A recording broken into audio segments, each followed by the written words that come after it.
네, 반갑습니다. 2학년 윤리와 사상을 수강한 친구들 장기현쌤입니다. 오늘 윤리와 사상 2차 시 수업을 진행해 볼 텐데요. 오늘 수업 내용을 진행하기에 앞서 저번 시간에 배웠던 내용을 간단하게 짚고 마지막 부분에 있던 저번에 안 했던 심화 자료에 대해서 조금 더 설명 보태고 넘어갈게요. 오늘 우리 저번 시간에 뭘 배웠었죠? 네, 두 가지 배웠습니다. 하나는 인간의 다양한 특성에 대해서 배웠고 나머지 하나는 여기 인간 본성에 대한 세 가지 관점에 대해서 배웠습니다. 자, 그러면 한번 다시 짚고 넘어가자면 인간의 다양한 특성에서 특종 중 인간의 가장 본질적인 특성을 나타내주는 특성이 어떤 거였죠? 네, 맞습니다. 여기는 윤리적 존재로서의 인간이죠. 인간이 윤리적 존재라는 것은 반성과 성찰이 가능하다는 것이었습니다. 그래서 우리 저번 시간에 소크라테스가 말한 유명한 문구에 대해서도 한번 봤었죠. 여기 있는 검토되지 않은 삶은 살 가치가 없다 라는 것이 소크라테스가 말했던 것까지 배웠습니다. 자, 그리고 인간 본성에 대한 관점에 대해서 배웠는데 여기서 우리 세 명의 학자에 대해서 배웠죠. 누구누구였죠? 여기 적혀있듯이 맹자, 고자, 그리고 순자 이 세 명의 학자에 대해서 배웠습니다. 자, 여러분들 보니까 맹자는 명확하게 다 이해를 잘 하신 것 같아요. 근데 고자의 본성과 순자의 본성을 좀 헷갈리는 부분이 있는 것 같습니다.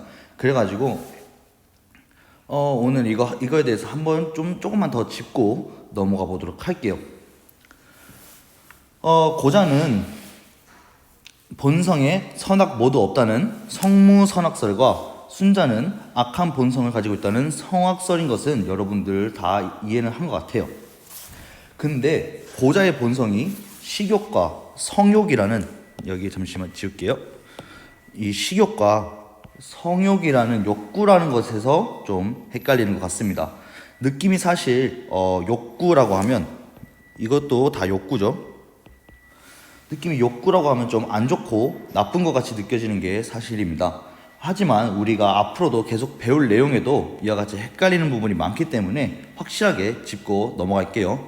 자, 이 욕구라는 게 모두 안 좋고 절제해야 되고 제거해야 될 존재는 아닙니다.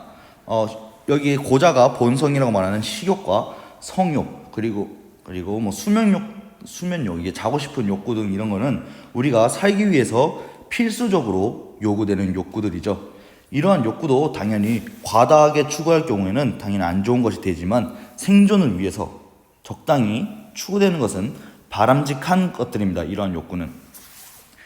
따라서 우리는 윤리와 사상을 학습하면서 반드시 가지고 있어야 할 생각이 욕구라고 무조건 나쁜 것이 아니다 라는 것을 머리에 넣고 있어야 돼요. 자, 그러면 방금 한번 짚고 넘어왔으니까 밑에 우리 오늘 심화 자료 안 봤던 거 한번 보고 넘어가 보도록 할게요. 맹자의 4단에 대해서 우리 저번 시간에 배웠죠. 맹자의 4단 뭐라 그랬죠? 인간의 선한 4가지 마음씨라고 배웠었습니다. 뭐 자세한 것까지는 안 배웠지만 이렇게 4개가 있다. 측은지심, 수호지심, 사양지심, 시비지심 이렇게 4가지가 있다고 저번에 설명을 했었고, 그리고 측은지심, 맹자 같은 예시까지 설명했었죠. 이 어린아이가 우물에 빠지려는 걸 목격했을 때 우리가 어떤 마음이 드는가, 안 됐다 이런 마음이 바로 측은지심이다 라까지 선생님 다 설명을 했었습니다. 자, 그러면 맹자가 4단에 대해서 얘기한 문구를 한번 읽어보고 가볼게요.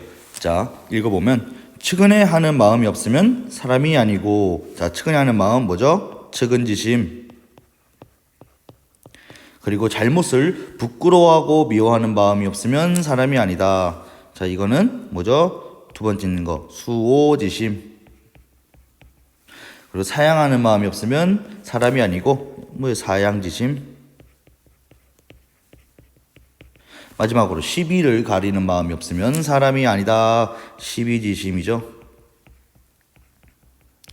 따라서 지금 맹자가 말하고 싶은 건 뭐예요? 측은지심, 수호지심, 사양지심, 그리고 마지막으로 시비지심, 이 4단이 사람에게 없다면 이건 마치 사람이 아니다. 즉 모든 사람에게는 이 사단이 내재되어 있다라는 것을 말하고 싶은 겁니다. 그래서 진실로 이 네 가지 마음을 개발하여 채워갈 수 있다면, 저번에 뭐라 그랬죠? 이런 마음을 보존하고 확충을 한다면 선한 사람이 되고 좋은 사람이 된다고 했죠. 개발하여 채워갈 수 있다면 온 세상을 보호할 수 있다라고 맹자가 말했습니다. 자, 밑에 이제 두 번째 질문을 한번 보고 갈게요. 여기 보면 맹자하고 고자가 서로 디스 배틀을 했던 질문이에요. 맹자는 어떤 입장이었죠? 그래서 맞습니다. 성선설의 입장이었죠. 사람은 태어날 때부터 선하다. 고자는 무슨 입장이었죠? 네, 무선악설의 입장입니다.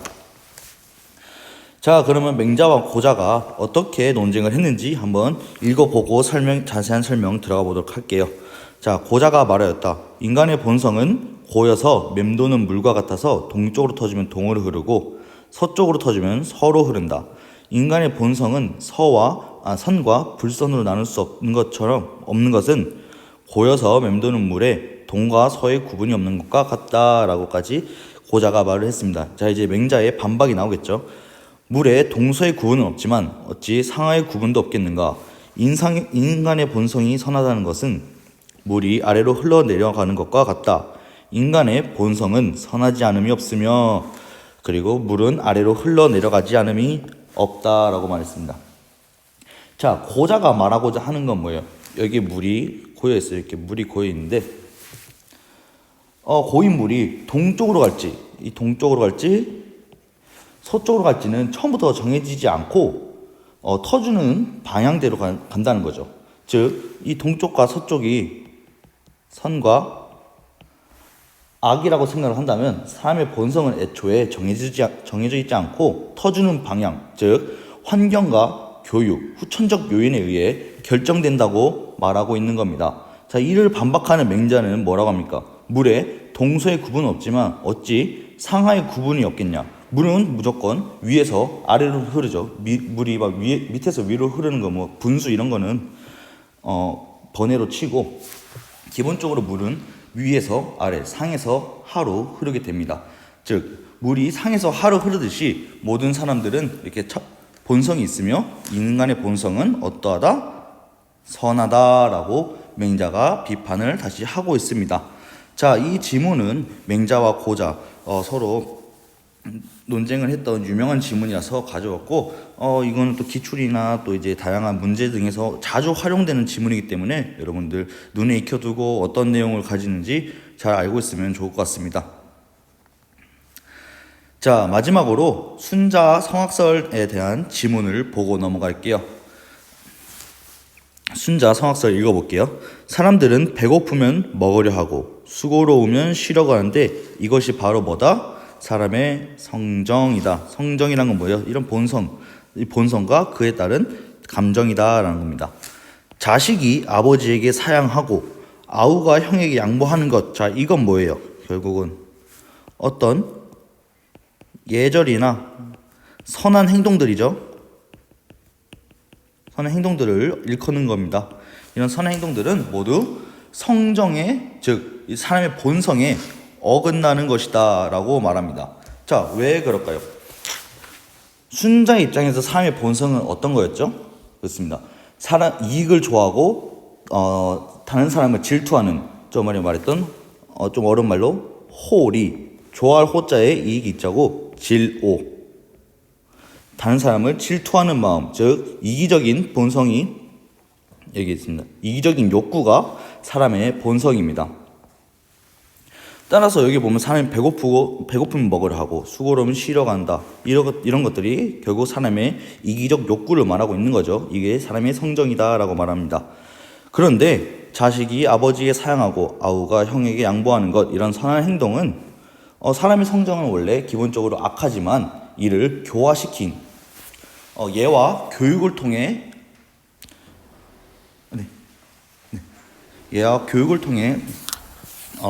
본성을 교화시킨 게 이런 선한 행동이죠. 따라서 이것들이 다 성정에 어긋나는 것이다 라고 말하는 겁니다. 자, 마지막으로 이것까지 읽어보고 진행을 할게요.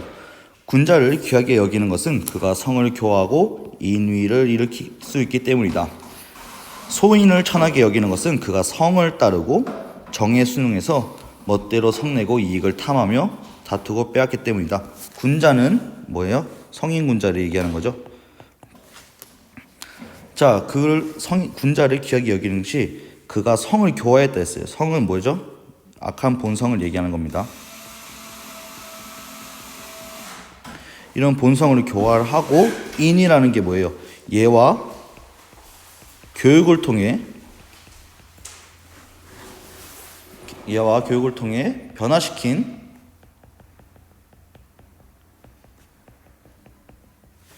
본성을 말하는 거죠. 즉 사람이 착하게 자신의 악한 본성을 교화시켰다는 것을 의미하는 겁니다. 자, 지금 봤던 이 지문들도 나중에 가서 더 자세히 볼 거니까 지금은 그냥 눈에만 익혀놓는 정도로 보면 좋을 것 같아요. 자, 그러면 저번 시간에 했던 것을 다 봤으니까 이제 오늘 진행해야 될 수업 내용으로 가보겠습니다. 오늘의 학습 주제는 뭔가요?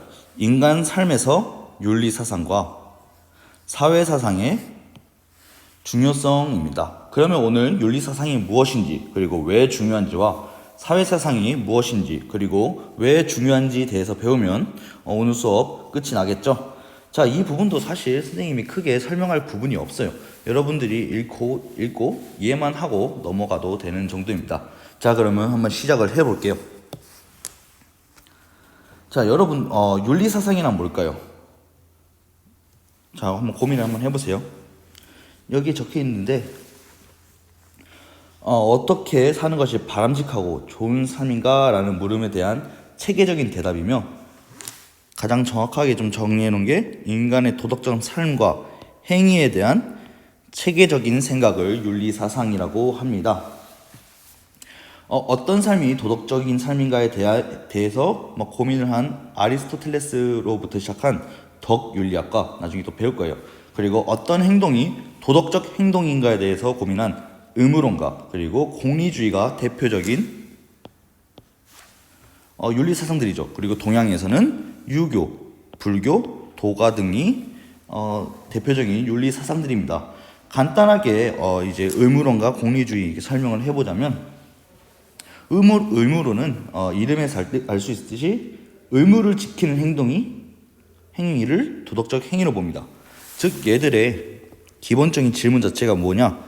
어떤 행동이 도덕적 행동일까? 이것이 의무론과 공리주의의 기본적인 질문입니다. 자, 그러면 의무로는 어떤 행동이 가장 도덕적 행동일까요? 네, 여기 이름에 적혀있듯이 의무를 지키는 행동이 도덕적 행동일 거고, 공리주의는 여러분들 혹시나 들어보실 수도 있지만 최대 다수 최대 행복이라는 공리의 원칙이 있습니다. 즉 최대 많은 사람들에게 많은 행복을 산출하는 그런 행동이 공리주의에서는 가장 도덕적인 행동이겠죠. 자, 그러면 윤리사상이 왜 중요한가 넘어가 보도록 하겠습니다. 자, 이 부분은 간단하게 읽고 넘어갈게요. 자, 이렇게 선생님이 읽고 넘어가지만 여러분들은 교과서 다음에 공부하거나 복습을 할 때 교과서 15페이지부터 16페이지까지 한번 찬찬히 읽어보시면 좋을 것 같습니다. 자, 1번. 나는 어떤 존재인가라는 물음과 관련하여 자아를 발견하고 성찰하는 데 도움을 준다. 두 번째, 무엇을 위해 살아야 하는가라는 물음과 관련하여 삶의 목적과 가치 체계를 제공한다. 윤리사상은.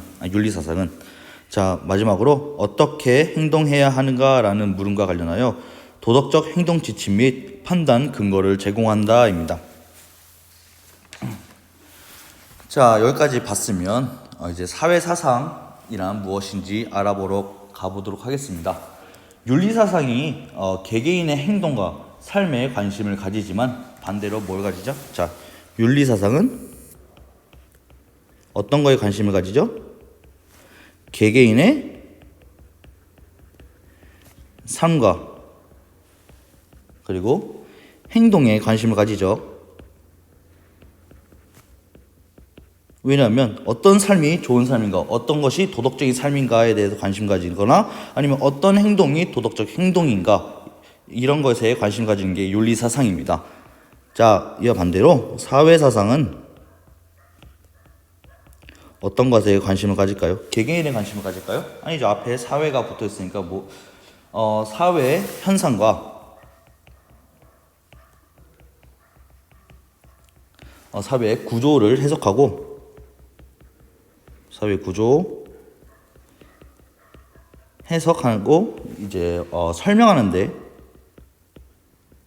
관심을 가지죠. 관심을 가집니다. 이 사회사상은 이 둘의 차이점이라고 볼 수도 있죠. 뒤에 또 배울 테지만 따라서 사회 현상의 의미는 이제 의미로 넘어가 볼게요. 의미는 사회 현상을 설명하고 해석하는 체계적인 생각이며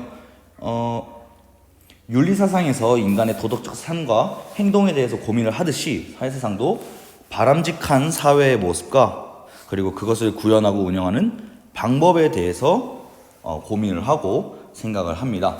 자, 이러한 사회사상은 자유주의, 여기 보이듯이 자유주의, 공화주의, 민주주의 등 뒤에 무슨 주의 들어가는 말들이 이런 사회사상의 예시들이에요. 이를 다른 말로 하면 뭐라 그러죠? 이데올로기라도 합니다.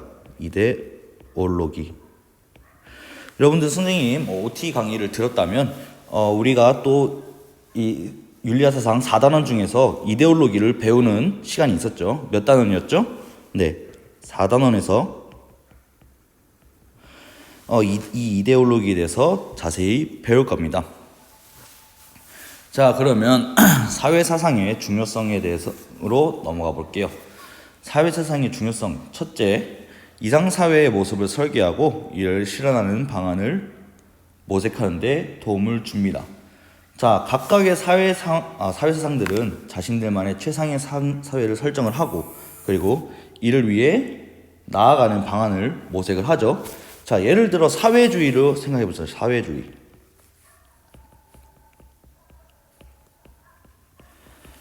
자, 사회주의는 생산수단을 노동자의 소유로 가지고 있는 노동자 중심의 사회가 이상적인 사회로 생각하고 그리고 이를 실현하기 위한 방안으로 프롤레타리아 혁명 등을 주장을 하죠. 이렇게 사회주의나 자본주의, 자유주의 등등은 자신들 각자 사회사상들만의 이상사회를 꿈꾸고 그 다음에 그것을 실현하기 위해서 많은 생각들을 하고 노력을 합니다.